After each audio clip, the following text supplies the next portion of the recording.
So as with any media campaign, targeting is important, but because mobile is this personal, unique device, mobile targeting can be even more critical. So what actually goes into that? Well, first thing you need to do is to think about the range of options. So within the user, there's the handset itself. What handset have they got? How can you target it? What type of content? So what is relevant both to that user, but also what's going to work best on that type of handset? And then you've got location. Where are they?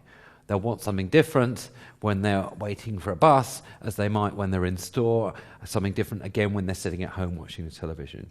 We know that age and gender is important. We know that looking at the landscape, certain handset skews towards a younger audience. BlackBerry BBM is very popular with teenagers. iPhone tends to skew towards an older demographic. Similarly, things like when.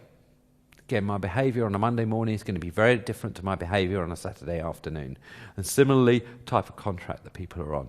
Remember, increasingly people have restricted data allowances, so the amount of data you're going to get them to use is really, really important. So we've mentioned the significance of location.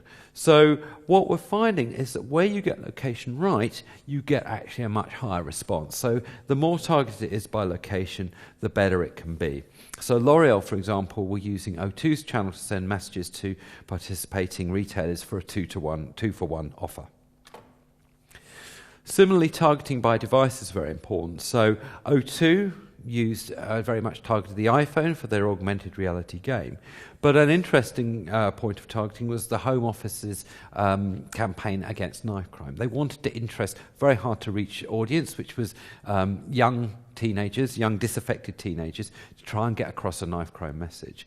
And they realised that actually most of that audience were on devices like the Motorola Razr and things like that. So they didn't build an iPhone app. What they did was they built an app, and it's actually J2ME, Java-based, that would run on a low-end handset. And that app was all about engaging people through videos about knife crime, but also they built this little remixing app so you could get loops and beats and you would download it onto there and you can make your own tracks and then they would share them across each other. Exactly what impact that had on overall knife crime is hard to say, but it was very effective as a tool, a very cheap and effective method of engaging a hard-to-reach audience. Vouchering is becoming more and more important in the mobile space, and we are seeing vouchering systems that now can integrate into EPOS, and things like Voucher Cloud are also becoming popular. Or you get things like Living Social, which don't even need to integrate directly into the EPOS because the payment is done through that system itself. But again, we certainly see that where there is incentivization involved, where there are offers, the response rates and the uptake is much greater. We mentioned in session 2 about the mobile and the consumer is the importance of getting the engagement right.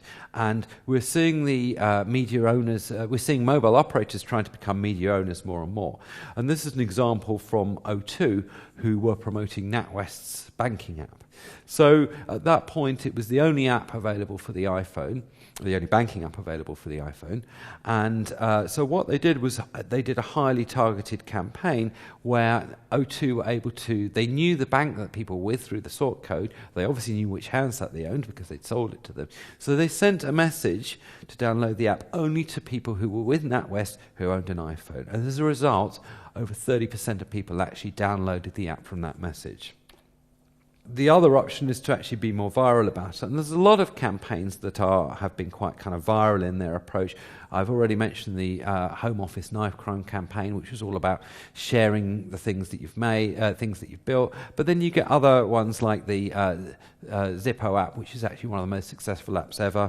The success of that was about very little other than just the sheer kind of show-off factor, the fact that you've got this lighter that you can wave around at gigs. So, to finish up on this section, many brands don't have sites that are optimized for mobile, so think about how you would optimize the site. Think about the intent, think about the interaction, think about the kind of handsets they have. Or alternatively, think about a cross-marketing campaign for a retailer for Christmas. Which channels would you choose to target for different user bases for different product categories?